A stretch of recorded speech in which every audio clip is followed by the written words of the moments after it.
ఆయన ఎన్టీఆర్ అన్న కట్అవుట్ వచ్చినప్పుడు ఎట్లా అనిపించింది?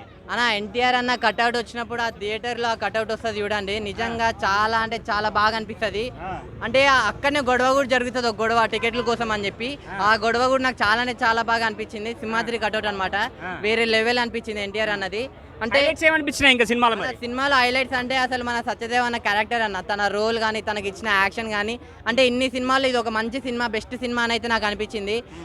అతను వేరే లెవెల్ చేసిండు. ముగ్గురు ఫ్రెండ్స్ ఉంటారన్న, ముగ్గురు ఫ్రెండ్స్ కూడా అసలు వాళ్ళు ఎలా వచ్చారు, ఎందుకు ఏం చేస్తున్నారు అని చెప్పి అది అనమాట.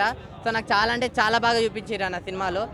ఓవరాల్గా ఈ సినిమా అనేది చాలా ప్లస్ పాయింట్ అన్న. అంటే పోలీసుల గురించి అన్న, మంచి పోలీసులు ఉంటారు, చెడ్డ పోలీసులు ఉంటారు. సో ఆ పోలీసుల గురించి కూడా ఒక మంచి స్టోరీ ఉందన్నమాట సినిమాలో. అంటే వాళ్ళు ఎందుకు ఏం చేసారు అనేది సినిమాలో మీకే తెలుస్తుంది. ఫస్ట్ హాఫ్ మొత్తంగా ఫ్రెండ్స్తో ఎమోషన్స్ ఇవన్నీ ఉంటాయి. సెకండ్ హాఫ్ వచ్చేసరికి ఆ నరకడం కానీ ఆ ఫైటింగ్ సీన్స్ ఉంటాయి అన్న, మొత్తం వేరే లెవెల్ అనిపించింది. సో కృష్ణమ్మ సినిమా అందరు చూడాలి అన్న థియేటర్. బ్రో క్లైమాక్స్లో అన్న క్లైమాక్స్లో ఏడ్చలే, కానీ లాస్ట్లో అయితే చాలా అంటే చాలా బాగా అనిపించింది. కానీ సినిమా అయితే నాకు చంపుతున్నప్పుడు చాలా హ్యాపీగా అనిపించింది, బాగా అనిపించింది. సో మీరు చూడొచ్చు అన్న, ఎమోషన్స్ చాలా బాగా వర్కౌట్ అయినాయి. అంటే సత్యదేవ్ అన్న పర్ఫార్మెన్స్ ఎట్లా అనిపించింది? అన్న పర్ఫార్మెన్స్ అయితే చెప్పలేమన్నా, నెక్స్ట్ లెవెల్ పర్ఫార్మెన్స్ అనిపించింది నాకు. నిజంగా తనకి ఇచ్చిన రోల్, తన పర్ఫార్మెన్స్కి చాలా అంటే చాలా బాగా న్యాయం చేశాడు.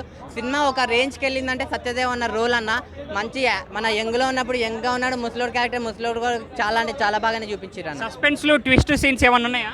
సస్పెన్స్లో ట్విస్ట్ సీన్స్ అంటే ఉందన్న, కోర్టు సీన్ ఒకటి ఉంది, సస్పెన్స్ ట్విస్ట్ అదే ఉంది ఇంటర్వెల్లో. చాలా అంటే చాలా ఉన్నాయి, మీకు తెలుస్తుంది అన్న, సినిమా కూడా మీకే నచ్చుతుంది అన్న. అంతే, థ్యాంక్ యూ.